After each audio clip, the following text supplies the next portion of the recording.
मेरे बहुत ही प्रिय और बेहद सम्मानित साथियों, हृदय की असीम गहराइयों से अभिनंदन, बहुत बहुत हार्दिक स्वागत। साथियों, तलाक लेना या न लेना उस व्यक्ति के लिए एक बहुत बड़ा डिसीजन होता है जिसको कि अपनी पहली शादी में ऐसा लगता है कि उसने ये शादी करके गलती की, या उसको अपने जीवन साथी का व्यवहार ऐसा लगने लगता है कि अब इस व्यवहार के साथ में, इस जन्म में इसके साथ में रहना जीवन दूभर हो जाएगा। तो जब वो इस कश्मकश से गुजरता है तब वो अक्सर अपने दोस्तों, अपने परिवार, अपने रिश्तेदार या वकील की सलाह मान लेता है और हो सकता है कि उसको पछताना पड़ जाए। देखिए साथियों, सालों का जो अनुभव है प्रैक्टिस का, वो मैं आपसे साझा कर रहा हूं। जिसके साथ बीतती है वही जानता है। कई ऐसे लोग हैं जो दूसरी शादी करके पछता रहे हैं। फिर जब वो दूसरी शादी में है, उनको अपनी पहली शादी याद आती है कि अरे, इससे तो पहली शादी ही ठीक थी। तो हम इस सीरीज में, इस श्रृंखला में यही प्रयास कर रहे हैं कि किस लग्न में कब ये डिसीजन आपको लेना चाहिए और कब ये डिसीजन नहीं लेना चाहिए, कब कब व्यक्ति को तलाक बड़ा महंगा पड़ सकता है। तो आज इस एपिसोड में हम चर्चा करेंगे कन्या लग्न की जन्म पत्रिका के बारे में। यदि आप कन्या लग्न के हैं और इस समस्या से जूझ रहे हैं तो अपनी जन्म पत्रिका हाथ में उठा लीजिए, और यदि आपका लग्न कुछ और है तो यहां आई बटन में हम उसका लिंक प्रोवाइड करा रहे हैं ताकि आप अपने लग्न से संबंधित एपिसोड जाकर के देख सकते हैं। साथियों, कन्या लग्न पर हम विस्तार से चर्चा करें इससे पहले एक बेहद जरूरी सूचना। हम प्रयास करते हैं कि प्रत्येक एपिसोड के अंत में किसी न किसी जातक के प्रश्न का उत्तर दें, जो कि हमें कमेंट्स के माध्यम से प्राप्त होते हैं।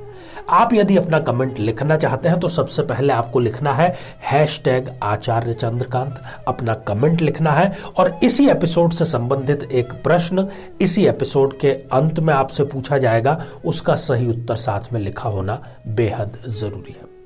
साथियों, तलाक कब महंगा पड़ता है? पश्चिम की दुनिया में उसको पैसों से तोला जाता है। जेफ बेजोस का तलाक हो, बिल गेट्स का तलाक हो, या बड़ी बड़ी सेलिब्रिटीज का तलाक हो जिसमें हजारों करोड़ों डॉलर दिए जाते हैं, तब जाकर के वो तलाक संपन्न हो पाता है। परंतु हम यहां पर बात कर रहे हैं भारतीय मध्यम वर्ग के लिए। उसके लिए तलाक प्रायः कब महंगा पड़ सकता है कि यदि उसका दोबारा विवाह ही संपन्न न हो।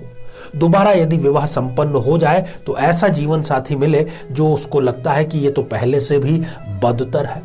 तो आइए साथियों, कन्या लग्न की जन्म पत्रिका के माध्यम से हम इसको आसानी से समझने का प्रयास करें।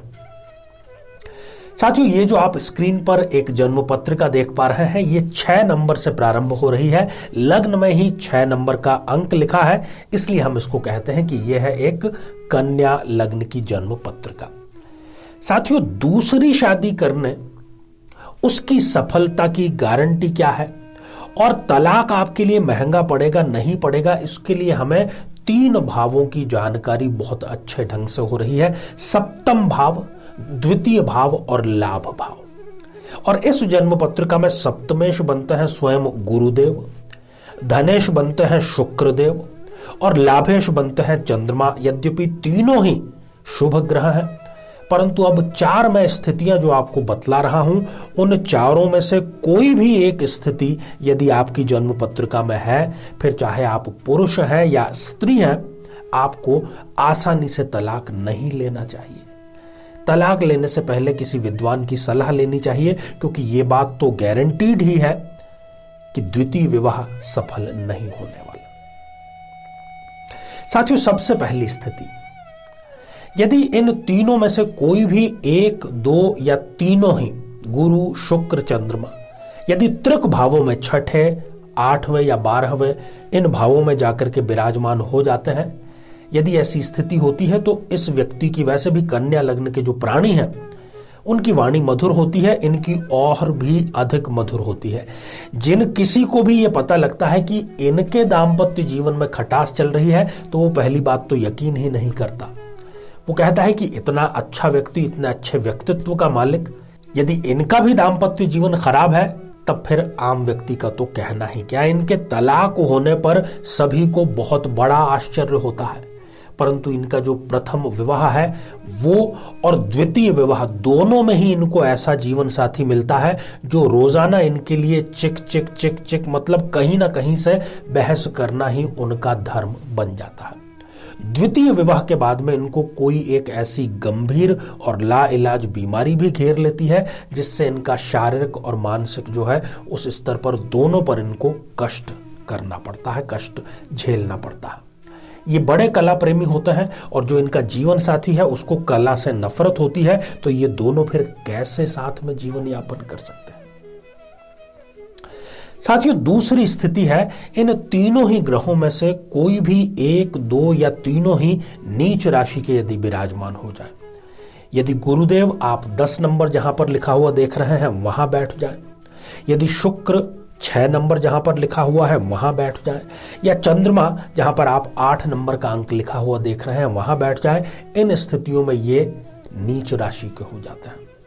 इनको ऐसा लगता है कि दूसरे विवाह में इनके लिए कोई रेड कारपेट लेकर के बैठा है, कोई सेज सजी हुई है और द्वितीय विवाह इनका सफल होगा, परंतु ये इनकी गलतफहमी दूसरा विवाह संपन्न होने पर स्वतः ही दूर हो जाती है।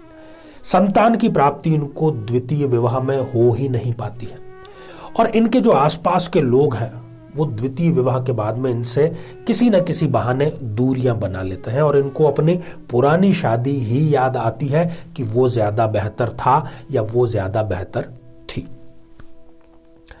साथियों, तीसरी स्थिति है इन तीनों ही ग्रहों में से कोई भी 1, 2 या तीनों 0 डिग्री के या 28, 29 डिग्री के हो जाएं, बलहीन हो जाएं, तो पहली बात तो वो इस जातक के प्रथम विवाह में ही देरी का कार्य करते हैं।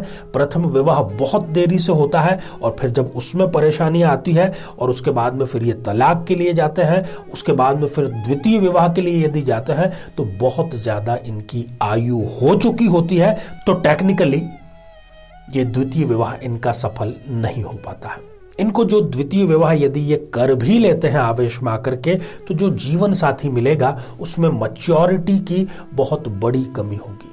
वो झूठ बोलने में बड़ा माहिर होगा, तरह तरह की तरकीबें लड़ाने में बड़ा ही माहिर होगा। इनके अवचेतन मन में भी पुराने विवाह, फर्स्ट विवाह की यादें कभी भी वहां से अवचेतन मन से मिट नहीं पाती है। द्वितीय जो इनको जीवन साथी मिलता है वो जरूरत से ज्यादा गुस्सैल होता है। साथियों, चौथी और अंतिम स्थिति है इन तीनों ही ग्रहों में से कोई भी 1, 2 या तीनों अस्त अवस्था में हो जाए, अर्थात वो सूर्य के साथ में युति करके विराजमान हो जाए, तो ये अनिर्णय की स्थिति में लंबे समय तक रहते हैं। प्रथम विवाह में भी लंबे समय तक ये डिसीजन नहीं ले पाते कि साथ में रहें या तलाक लें, इसमें समय बर्बाद हो जाता है। और द्वितीय विवाह जब ये कर भी लेते हैं तो वहां पर पैसों को लेकर के, फाइनेंस को लेकर के बहुत बड़े मतभेद और झगड़े इनके पति पत्नी के आपस में होते हैं।